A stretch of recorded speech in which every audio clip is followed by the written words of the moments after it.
সিন্ধু জল চুক্তি বাতিল, পাকিস্তানকে ধুয়ে দিল ভারত।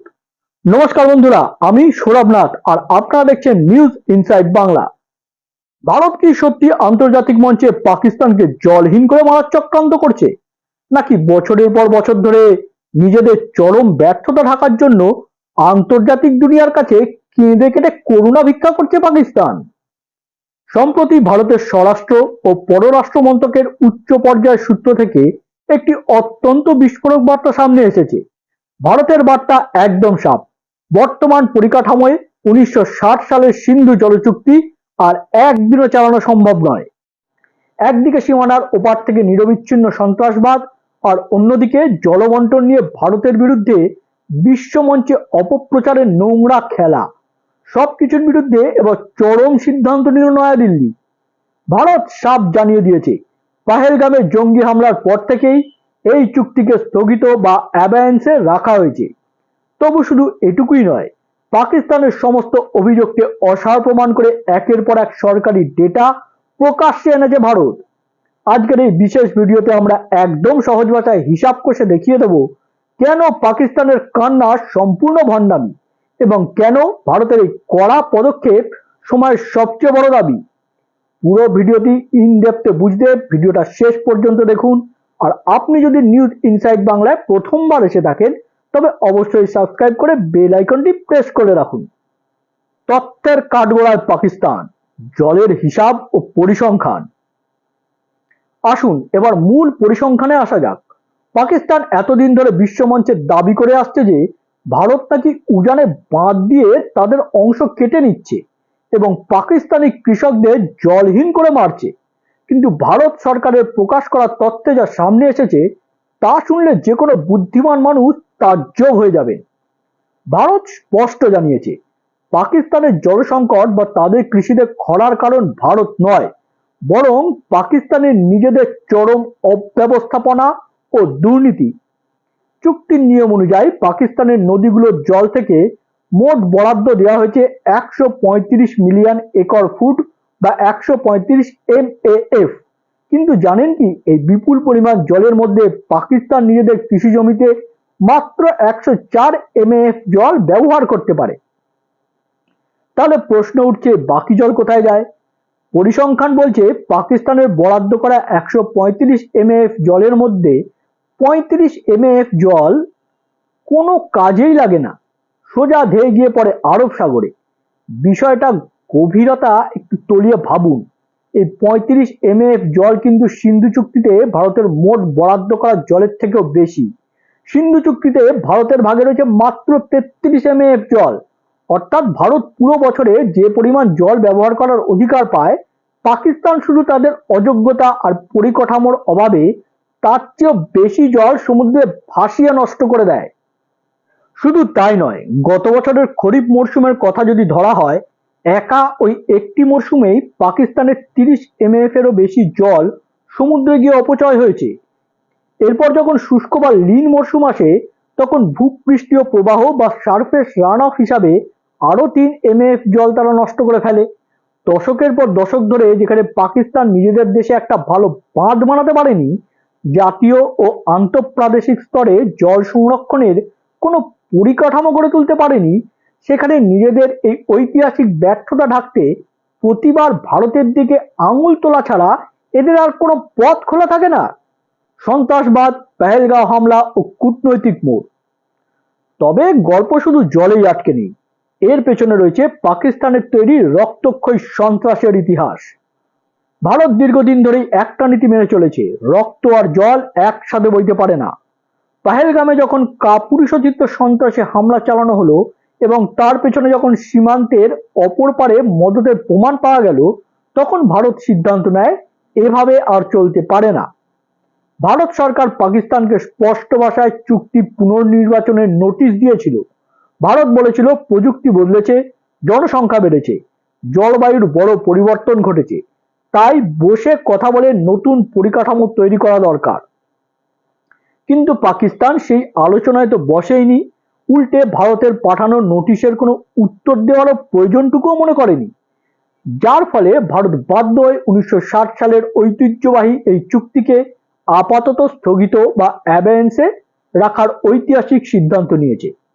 যতক্ষণ না পাকিস্তান নিজেদের জমি থেকে সন্ত্রাসবাদের কারখানাগুলো গুঁড়িয়ে দিচ্ছে, ততক্ষণ এই চুক্তি নিয়ে কোনো নরম অবস্থান দেখানোর প্রশ্নই ওঠে না। আদালতের নাটক ও পাকিস্তানের নিয়ম লঙ্ঘন। আন্তর্জাতিক আদালতে গিয়ে পাকিস্তান কিভাবে ভারতের বিরুদ্ধে ফাঁদ পাতার চেষ্টা করেছিল এবং ভারত কিভাবে সেই ফাঁদ ভেঙে গুঁড়িয়ে দিল, এবার সেই বিষয়টা বোঝা যাক। 1960 সালের সিন্ধু জলচুক্তি কিন্তু কোনো সাধারণ চুক্তি নয়। এতে যদি দুই দেশের মধ্যে জল নিয়ে কোনো বিতর্ক বা মতপার্থক্য তৈরি হয়, তবে তা মেটানোর জন্য একটি পর্যায়ক্রমিক বা ধাপে ধাপে এগোনোর নিয়ম আছে। নিয়মটা কেমন? প্রথম ধাপে দুই দেশের নিযুক্ত সিন্ধু কমিশনারদের টেবিলে বসে আলোচনা করতে হবে।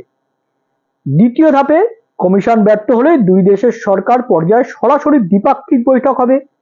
তৃতীয় ধাপে সেখানেও সমাধান না হলে বিষয়টা যাবে একজন নিরপেক্ষ বিশেষজ্ঞের কাছে।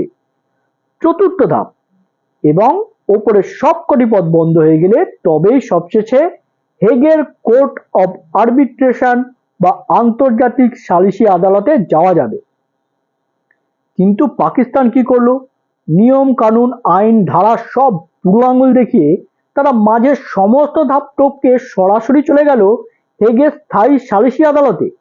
শুধু তাই নয়, একদিকে তারা নিরপেক্ষ বিশেষজ্ঞদের কাছে বিচার চাইছে, আবার অন্যদিকে একই বিষয় আন্তর্জাতিক সালিসি আদালতেও মামলা লড়ছে।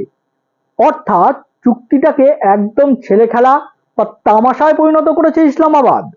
India rejects COA awards. পাকিস্তানের এই দ্বিচারিতা ও নিয়ম লঙ্ঘনের জবাবে ভারতের অবস্থান একদম স্পষ্ট। নয়াদিল্লি জানিয়ে দিয়েছে এই উপায়ে গঠিত সালিসি আদালত সম্পূর্ণ বেআইনি।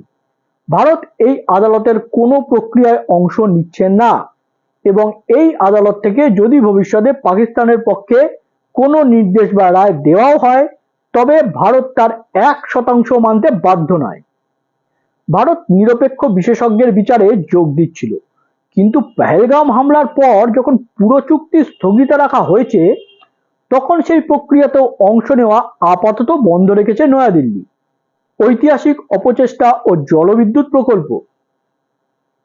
বাস্তবতা হলো পাকিস্তান আজ থেকে নয়, 1960 সালে চুক্তি স্বাক্ষর হওয়ার পর থেকেই কুটিল মনস্তত্ত্ব নিয়ে কাজ করে আসছে। ভারত যাতে নিজেদের প্রাপ্য জলটুকুও ব্যবহার করতে না পারে, তার জন্য তারা সব সময় ষড়যন্ত্র করছে। চুক্তি হওয়ার মাত্র 2 বছরের মাথায় 1962 সালে ভারত যখন নিজেদের এলাকায় তুলবুল প্রকল্পের মতো একটি সাধারণ ও ছোট জলবিদ্যুৎ ও নৌ পরিবহন প্রকল্প করতে চেয়েছিল, পাকিস্তান কোনো যুক্তি ছাড়াই তাতে বাধা হয়ে দাঁড়িয়েছিল।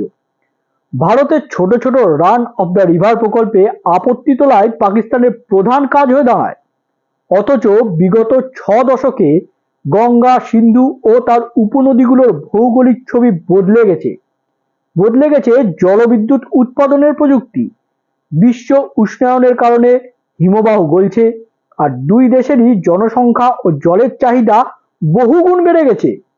ভারত 2023 সাল থেকে কূটনৈতিকভাবে অত্যন্ত শান্ততা বজায় রেখে পাকিস্তানকে বলেছিল, আসুন আধুনিক সময়ের সাথে তাল মিলিয়ে চুক্তিটিকে নতুন করে পর্যালোচনা করি। কিন্তু সংস্কারের পথে না হেঁটে পাকিস্তান শুধু ভারতের ক্ষতি করার জন্য জেদ ধরে বসে রয়েছে। Conclusion and call to action. পরিশেষে বলা যায়, ভারতের বার্তা এখন পানির মতো পরিষ্কার। জল আর সন্ত্রাসী হামলা একসাথে চলতে পারে না।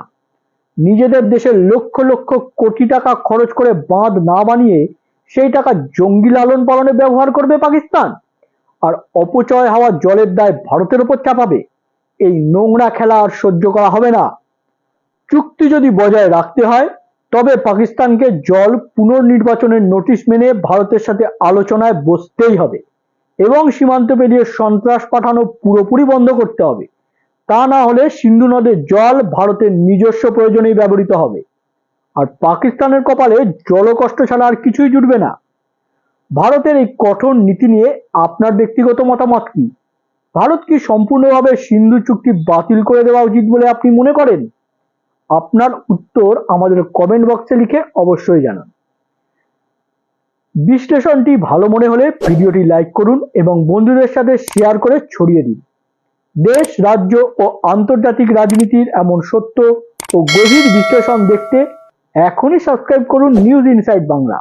দেখা হচ্ছে পরের ভিডিওতে। নমস্কার, জয় হিন্দ।